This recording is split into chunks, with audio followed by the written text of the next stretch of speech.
Our chapter today is chapter 9. So I wonder if you have the hard copy or whether you have the Kindle version, doesn't matter. But I can quote pages from the actual physical copy. And we are on page 43 and it's chapter 9, The Hidden Value Behind Your Emotional Reactions.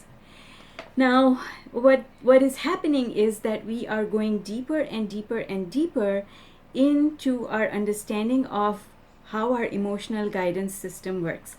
And the most important thing that came to me through reading this chapter today is I'm so excited about it and I'm going to share it with you shortly, but first I'm going to lay the foundation. And Abraham in this chapter says that our five senses are all about interpreting different types of vibrations. So our eyes don't interpret the vibration of sound, but our ears don't interpret the vibration of things that we want to see.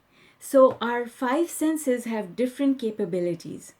And then Abraham says that our sense of emotion is also one of our very strong vibrational senses. And this is where I'm going to point out to you what I have discovered. But first, I'm going to read a section from the book. Your emotions, simply, purely, and only, are about your relationship with your source. And since your emotions tell you everything that you would ever want or need to know about your relationship with your source, we often refer to your emotions as your emotional guidance system.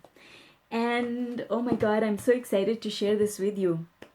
So, our five physical senses gather information from the physical world, knock on wood, manifested reality. However, we know because we laid the foundation of this right in chapter 1, and it's something that we are all aware of, and that is that a part of us is physically focused over here, but a part of us is still non-physical. So our sense of emotion is the vibrational interpreter for what is happening in the non-physical world, of which we are still a part. We are not apart from that. It's the non-physical experiencing physical through this time-space reality. But we've still got our link with our non-physical counterpart. And because we have our link with our non-physical counterpart, that means that a part of us is living in the non-physical experience. And our emotions are vibrational collectors of information from that place, from the non-physical. And I think that's really, really exciting because now we know and we understand that our emotions are a way for us to know what is going on in the non-physical realm. What is our inner being experiencing? What is the non-physical part of us experiencing? We can tell that by focusing on our emotions. How exciting is that? Because if you have that information, now you're living a full life. And I think that is really, really exciting. And I'm really, really excited about that, as you can see. So let's keep going. Emotions are indicators of your alignment with source energy. What does that mean? So this is something that in the teachings of Abraham and in all of Abraham's books, this comes up again and again and again. Your alignment with source. What does it mean to be aligned with source? What it means to be aligned with source is to be able to take all this information that we are collecting in the physical realm and be able to see it through the eyes of source, not just through the physical eyes, but through the eyes of source. And when we do that, the information about how well we are doing with that comes to us through our emotions.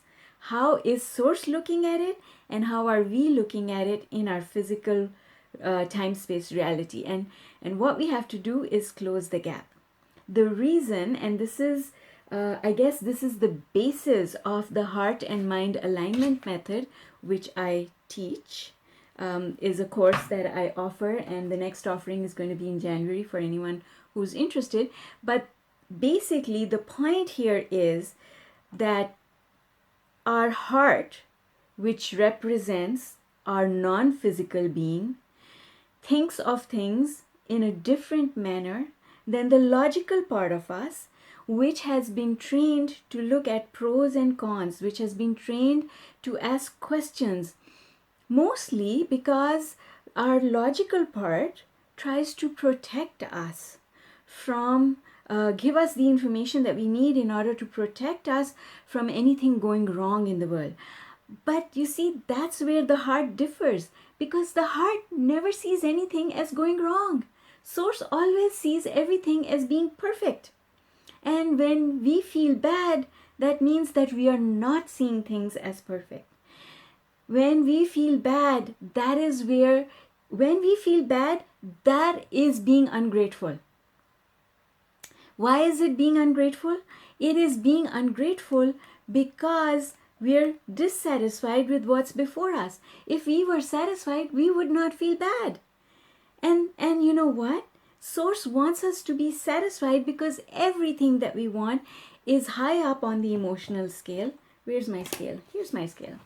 Everything that we want is high up on the emotional scale, not low down over here. When we feel bad, we are over here, but the things that we want are up here.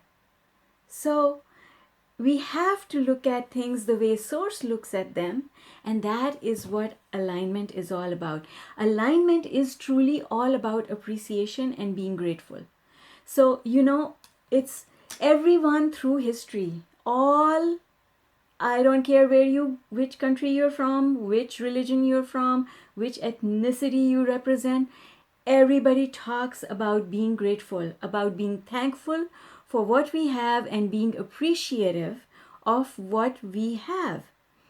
And that appreciation is what satisfaction is all about. That appreciation means you're not complaining. Because when you complain, now you're not satisfied, right? So in every moment, if we could ask ourselves this question, am I complaining or am I appreciating? Am I thankful or am I complaining? And it's okay to complain, but it is not okay to make a career out of complaining.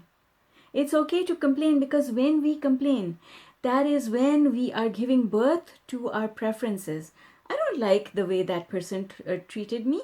I don't like that food. I don't like that thing. I wish that was a different color. I wish that door was bigger. I wish that window was in a different place. All of that also represents dissatisfaction.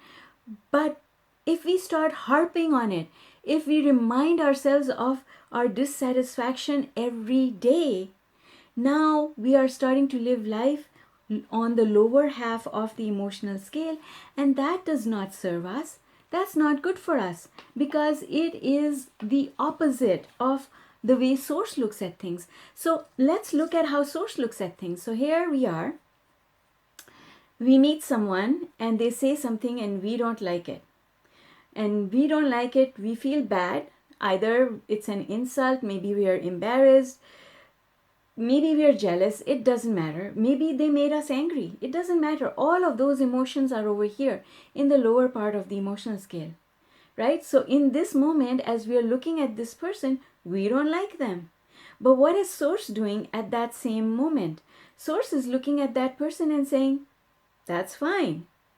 That's fine. That person, there's nothing wrong with that person because that person is also entitled to their preferences. And if they're not being nice to us, they are simply expressing a preference. And it should be okay. We should be like ducks and shake that off our feathers and go on our merry way. We are not supposed to take it seriously because someone else's opinion is not about us. It's about how that person is feeling. And if we let it affect us, it creates a separation between our point of view and the point of view of source. So it's okay to give birth to desire and be dissatisfied for just a minute, for just a few seconds, in order to give birth to a preference. But it is not alright to stay there. It's like, okay, so this is how I like explaining it. Let's say that you are here, and I'm going to use my example. Here I am in Oshawa, where I live, and maybe I'm going to Ottawa, which is a 5-hour drive from where I live.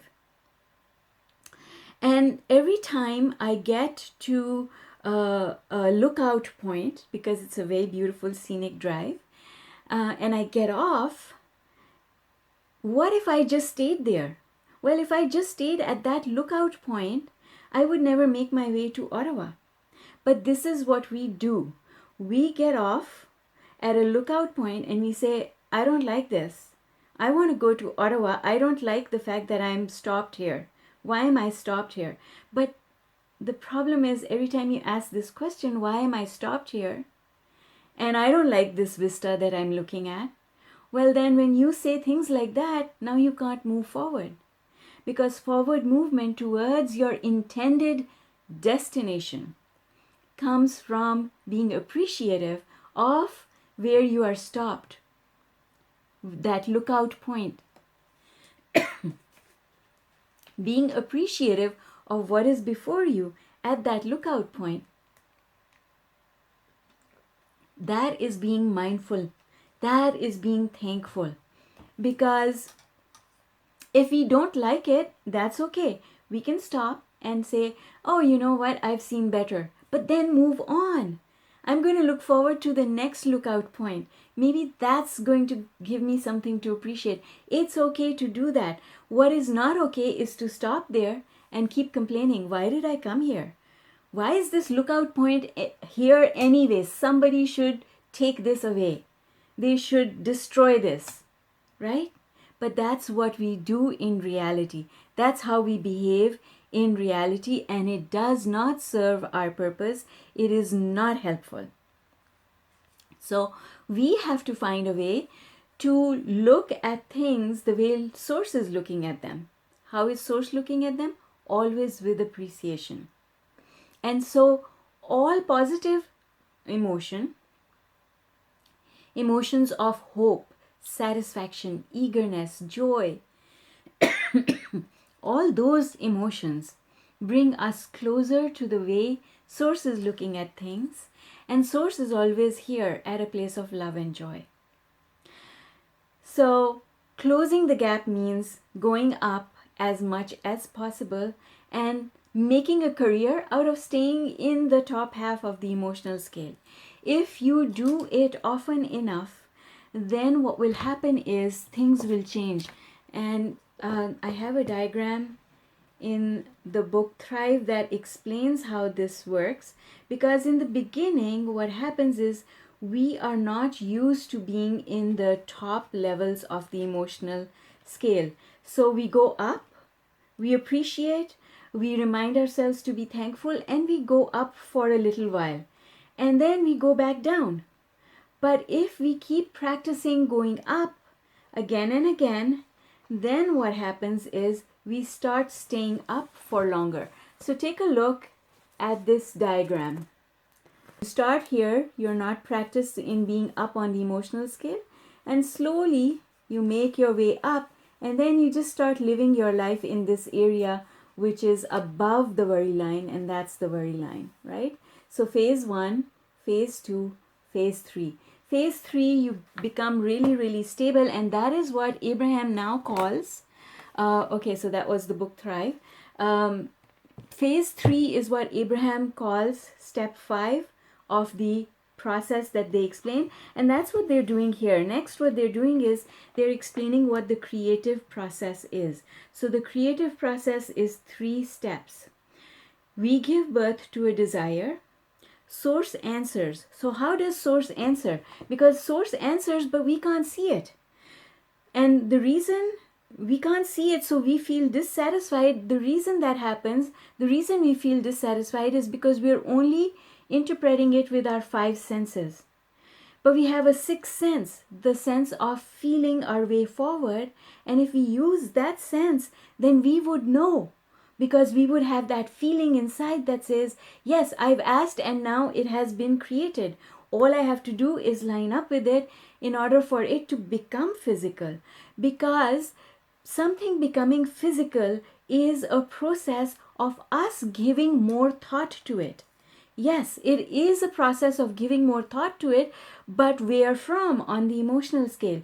Things become physical, manifested, knock on wood realities when we focus on them from here. If we focus on them from here, if we keep thinking, I don't have enough money, I don't have enough money, I want more money, I don't have enough money, then we are here, because I don't have enough money is a complaint. The universe does not see that as appreciation, and it is not. To keep asking for something again and again and again, just imagine if you're a parent, imagine if your child does that. It sounds like a complaint, doesn't it? And remember, if you don't have children, do you remember when you were a child and you behaved that way with your parents? Did your parents react well to that? Did they not consider it as irritating? Did they not consider it as a complaint? Of course they did, right? So when you say, where is it? I've asked for it. Mom, I asked for it. Where is it? Well, mom's not going to like that, right? But that is what we are doing with source, because every time we say, I want it and I don't have it, that is a complaint. And complaints do get manifestations. Manifestations happen in response to complaints. It's not that manifestations don't happen, but the manifestation that happens when you complain is not favorable. It is not what you want. What you want only comes to you when you're thankful, when you're appreciative. So folks, that is the secret. When we think our thoughts from here, from the top of the emotional scale, we give energy, we send that energy out. That is the fuel that creates the knock on wood manifested reality. And we are sending an energy out from the lower part of the emotional scale as well. And it is also creating a manifestation.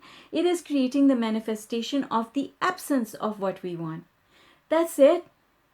So if we want something and it has not been coming to us, what that means is that there's a separation.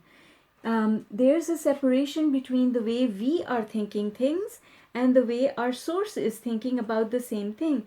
I'm going to show you another diagram that illustrates that, because our heart, which represents our source, goes in one direction, and our logic, which represents our mind, goes in another direction.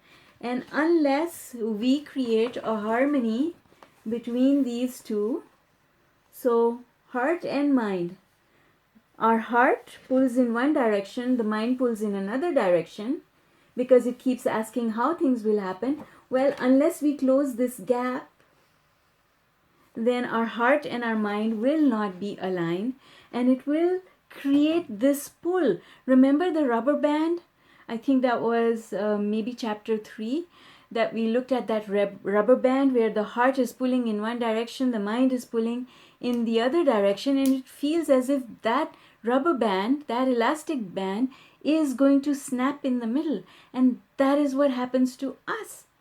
When we snap,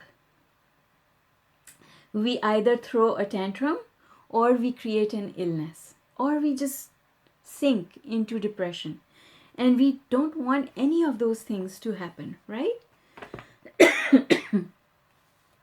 So what Abraham is saying is, use your emotions to feel your way back to well-being. Use your emotions to feel your way back to well-being, because you are empowered beings.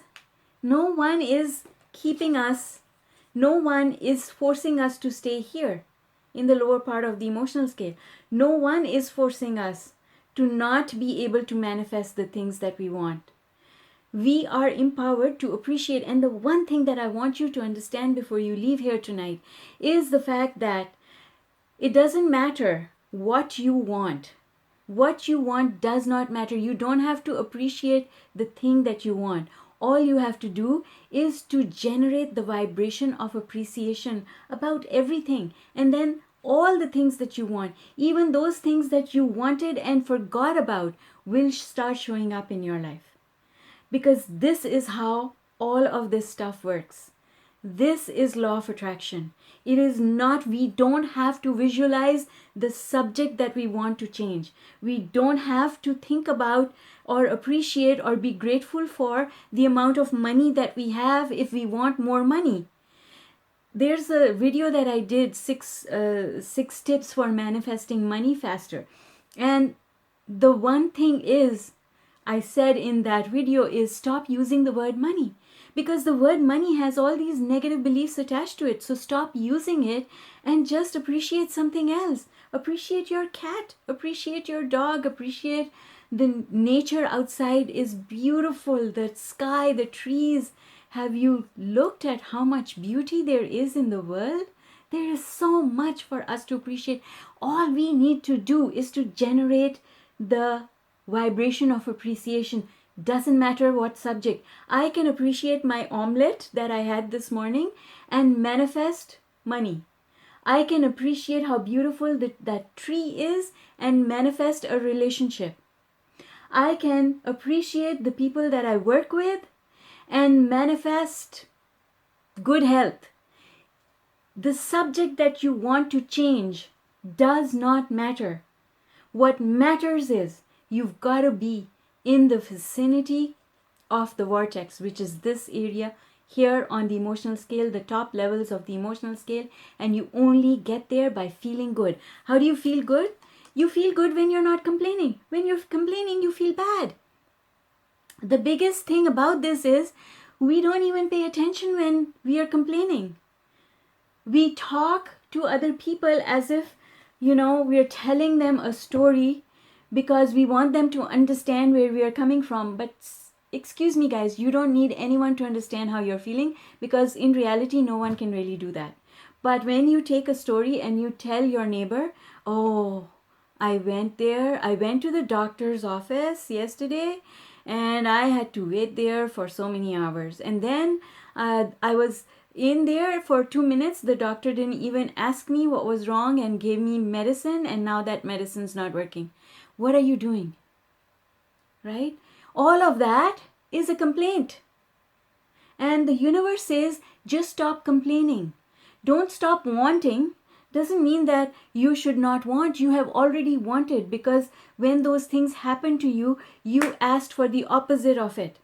When you waited a long time in the doctor's office, you gave birth to the desire to go to the doctor's office and be done quickly. When you met the doctor, you already gave birth to the desire that you wanted a doctor who had a better bedside manner, right? You've already given birth to those desires, but every time you repeat those things, those events that happen to yourself or to other people, then you are complaining. The universe sees that as a complaint, and the universe never rewards a complaint. It's as simple as that.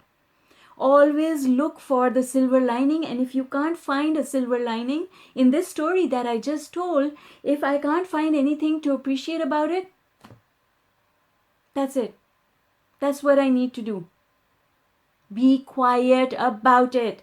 Do not repeat it to other people. Don't share it. Esther told that story of a joke about baggage going missing. Next thing that happened is her baggage went missing. And she was just telling this as a joke. The joke was, the man went up to the counter of an airline and said, I have 3 bags. I want this to go to one city, this to another city, and the third one to the third city. And the attendant said, sorry, sir, we can't do that. We can't send your baggage in 3 different places. And the man said, last time I was traveling, you did that. So she said that to her friends as a joke. But the next thing that happened was her baggage went missing. Why? Because she saw this as humor. The universe saw it as a complaint. The universe saw it as a complaint because she was already complaining because her flight was delayed and she had been waiting for a very long time. So even though she was telling the joke, she was telling it from a place of sarcasm. She was complaining about airlines. And so, you see, we do this a lot. People tell these stories. I once had someone come in my meditation class, and we go around the circle and we do appreciation before we get into our meditation, because appreciation helps us go deeper into our meditation. But anyway, I had this wonderful friend come to meditation, and her appreciation was about the family dinner that she enjoyed at a restaurant. And she said it was so good. It was the best meal possible. The only thing I didn't like was... And then she proceeded to tell what she did not like. And I remember that story because I felt like telling her, stop it. Because you just negated all this appreciation with this complaint. And this is what we do all day, every day. We appreciate something and then we find fault with it in some way. And you know where it happens most of all? It happens in relationships.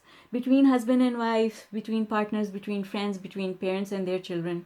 We appreciate one thing about someone that we love, and then in the next breath, we talk about what we want to see them change about themselves. And I always say it's like if you ask someone to change a habit or their personality in some way, it is the same as telling them to go get a nose job. And how would you feel if someone said, I can only love you, sweetheart, if you go and get a nose job? How would that feel? Right? And I used to, this was the parameter that I used to use way back when I first started dating. It was like, okay, if somebody's going to tell me to change the way I am, then that's the same as them telling me to get a nose job and I'm not doing it and they are being inappropriate. Because you can't walk up to even someone that you love and who lives with you and say, I love you very much, but it would be really nice if you got a nose job because then I would like looking at you better. You can't do that. Why would you then ask anyone to change a habit? Because it is about them. In fact, changing a habit is way worse than changing a physical appearance. Because there are so many things that you can do non-surgically to change your appearance. But literally changing someone's personality is surgery. And you cannot do that and express love at the same time, because when you ask for that, that is a complaint. The universe sees that as a complaint. And all you have to do is to start appreciating all these things about them or about anything else. And they will change. That's how it works. But we don't think about it that way because we think that we must put our mind onto this problem in order to find a solution. But in reality, we need to get our mind off the problem in order to find a solution. And that is, my friends, the key to law of attraction. All right, so let me go back to the book. So Abraham ends this chapter by saying, like the sculptors who with time and practice learn to mold the clay into precise desired creation, you can learn to mold the energy that creates worlds through the focus of your mind. And like the sculptors who with their hands feel their way as they recreate their vision, you will use your emotions to feel your way to well-being. And that word well-being captures everything. It is about money, it is about health, it is about relationships, it is about self-worth and confidence and your self-love for yourself. It covers everything. All right, so folks, that's it. I have goosebumps, which is fantastic. I love goosebumps. Thank you for enabling me to have goosebumps every night. I am so happy that you are here, and I'm looking forward to chapter 10 tomorrow. Take care in the meantime. If you have any questions at all, I will post this as a video tonight. And if you have any questions about the material in this video, please go ahead and post your questions and I will respond. Thank you so much for being here again. Take care and I'll see you tomorrow. Bye for now.